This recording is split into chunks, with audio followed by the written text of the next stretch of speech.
পৃথিবীর যে কোনো প্রান্তে বসে আপনি চাঁদ আকাশে উঠলে যেভাবে সমানভাবে মানুষ দেখতে পারেন, যারা নেক আমল করে দুনিয়ার থেকে যাবেন, যারা আল্লাহর সাথে কাউকে শরীক করবে না, আল্লাহ তাআলা তাদের সাথে তাদের সামনে এসে দেখা দেবেন। সুবহানাল্লাহ।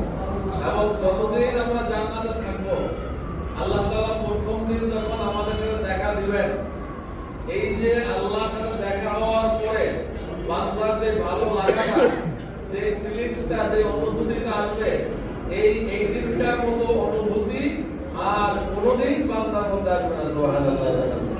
এজন্য বেশি বেশি নেক আমল করা, নামাজ, ওজিফা, উরসিকুল।